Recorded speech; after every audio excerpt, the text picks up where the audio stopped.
Olá, cumprimento a todos com a graça e a paz do Senhor Jesus, nesse dia 8 de setembro de 2022, pós-feriado, parecendo quinta, parecendo segunda, não é verdade? E vamos que vamos para mais um estudo lá em Mateus 17, a partir do versículo 22, onde Jesus ele vai falar pela segunda vez sobre a sua morte. Nós vimos no texto anterior, né? Nós falamos ontem um pouquinho sobre os mandamentos, dois grandes mandamentos que o Senhor Jesus ele coloca como os principais: amar a Deus sobre todas as coisas e ter o próximo como a ti mesmo.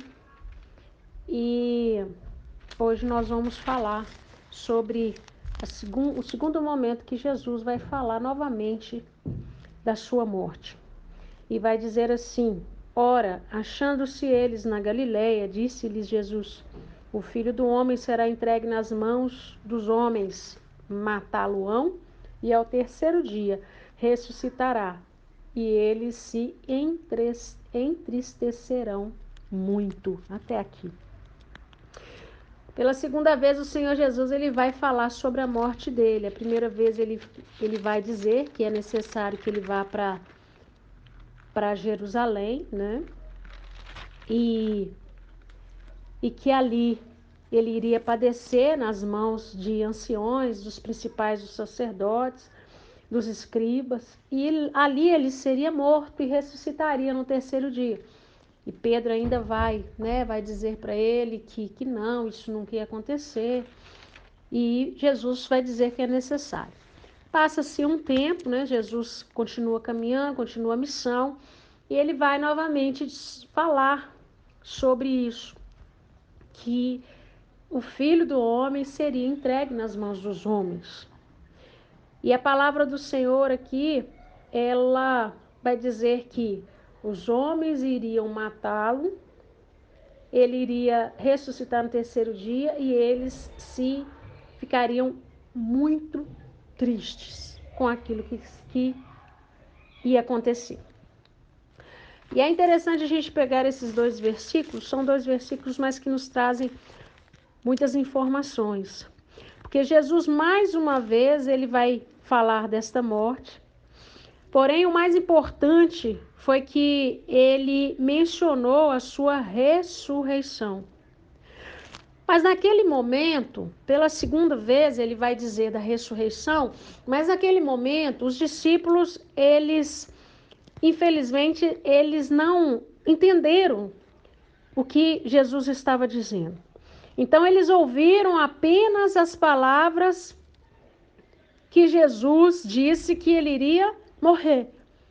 Eles só escutaram a parte que Jesus morreria, a parte que Jesus ia padecer na mão de outros homens, a parte que Jesus ia ser entregue na mão de homens e esses homens iriam matá-lo.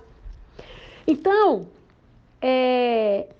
como eles não conseguiam escutar a outra parte que Jesus estava falando, eles não conseguiam entender por que Jesus desejava voltar para Jerusalém, já que lá ele iria passar por tudo aquilo.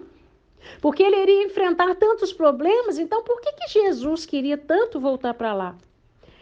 E até a ocasião de Pentecostes, né, que nós vamos ver depois lá em Atos, os discípulos eles não compreenderam ainda o propósito da morte e da ressurreição de Jesus. E o que é interessante, que traz para as nossas vidas, é que nós não devemos ficar preocupados se formos incapazes de compreender tudo a respeito de Jesus, porque nós nunca vamos. A palavra do Senhor ela é tão profunda e extremamente complexa, e ela é necessário que seja assim, porque desta forma nós vamos sempre depender da revelação que vem do alto. Porque se fosse um livro ao qual nós pegássemos e conseguíssemos ter a interpretação humana, qual valor nós daríamos para essa palavra tão grandiosa?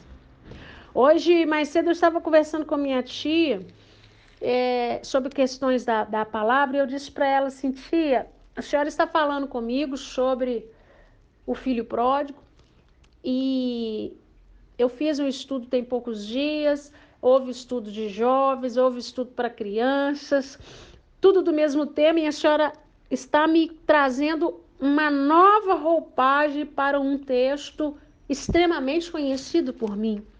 Porque a palavra do Senhor, ela se renova todos os dias. Então, hoje nós entendemos o porquê que Jesus precisou estar em Jerusalém, precisou padecer, precisou ser entregue na mão de homens, precisou ser crucificado. Mas, naquela época, aqueles homens não conseguiam compreender. Eles não conseguiam compreender porque hoje tem coisas na palavra do Senhor que nós não conseguimos compreender, que são extremamente profundas para o nosso entendimento humano. A palavra do Senhor vai dizer: os meus pensamentos não são os seus pensamentos, os meus caminhos não são os seus caminhos. Então, quando Jesus ele vai trazer essa revelação, os discípulos não conseguem entender assim, não, ele vai morrer, mas no terceiro dia ele vai ressuscitar. Olha que maravilha, nós vamos ficar sem ele 3 dias. Ele vai ressuscitar no terceiro. Mas, na verdade, o medo tomou conta deles. O medo tomou conta, a insegurança tomou conta, porque, afinal, os discípulos eles passaram 3 anos ao lado de Jesus. Eles viram milagres, eles ouviram as suas palavras, os seus ensinamentos, mas ainda assim, eles tiveram dificuldade para entender. Entretanto, apesar de suas dúvidas e perguntas, eles creram. E isso é tudo que nós precisamos fazer. Por mais medo que eles tiveram, por mais insegurança que eles tiveram, por mais dor na alma de saber que o mestre iria morrer, eles creram. Eles creram. Depois que Jesus é crucificado, todos eles precisam esconder, né? Porque eles ficaram com medo, mas o coração deles sempre esperando, na expectativa do terceiro dia. E hoje a nossa expectativa não é o terceiro dia, porque ela já aconteceu há 2022 anos atrás. Ela já aconteceu. A nossa expectativa hoje é Jesus voltar para buscar a igreja remida.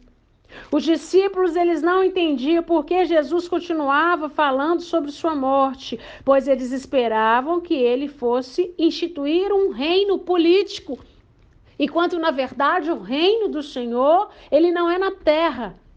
Então por isso que para eles era difícil. Se ele era o Messias, se ele veio para salvar, como assim que ele vai morrer? Mas Jesus precisou morrer para levar na cruz os nossos pecados, para trazer um plano de salvação para a minha vida e para a sua vida. A ideia da morte de Cristo, ela tirava as esperanças daqueles discípulos, enquanto na verdade a morte de Cristo veio para nos trazer esperança. A morte de Cristo veio para nos trazer vida. A ressurreição dele veio para mostrar que ele venceu a morte. E nós podemos vencer também através da salvação que vem de Cristo Jesus.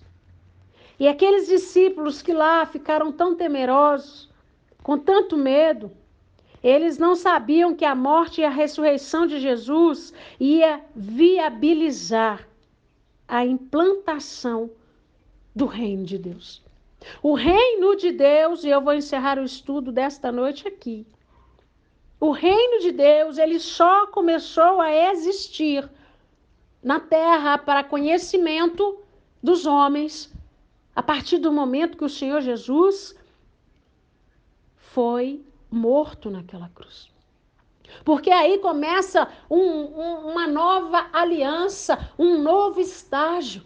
As coisas velhas se passaram, vem uma nova oportunidade. E nós fazemos parte dessa nova oportunidade.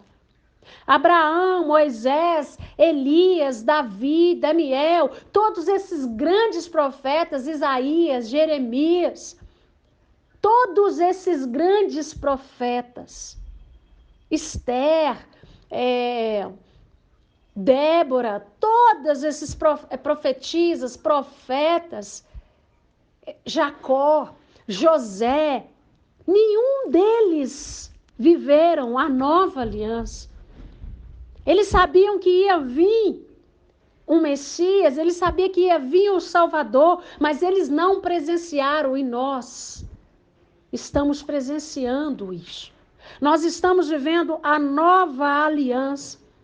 Aquele povo lá atrás, eles viveram o Antigo Testamento, viram maravilhas tremendas, eles viram milagres tremendos, que nós não vivenciamos no nosso tempo, mas no nosso tempo, nós estamos vivendo Jesus. E nós precisamos valorizar isso. Nós somos pessoas que têm uma grande dádiva, porque nós conhecemos o Senhor Jesus. Aquilo que era esperado lá atrás por esses homens e mulheres que eu citei o nome aqui, nós que estamos tendo a dádiva de viver isso, viver a palavra do Novo Testamento, viver a aliança de Cristo, viver a ressurreição do Messias que veio para me salvar e para te salvar. Aquilo que lá atrás era a promessa, nós estamos vivendo aqui a realização dela. Aquilo que lá atrás Abraão, Isaac, Jacó, todos eles esperaram, nós estamos vivendo aqui. Mas há de chegar um dia que todos que viveram no Antigo Testamento e todos nós que estamos vivendo o Novo, nós vamos ver outra promessa se cumprir. O Senhor Jesus vir e buscar a igreja remida no sangue do Cordeiro e nos levar para morar na glória com Ele. Amém? Toma posse desta palavra e amanhã, Jesus permitindo, nós estamos juntos de novo. Amém?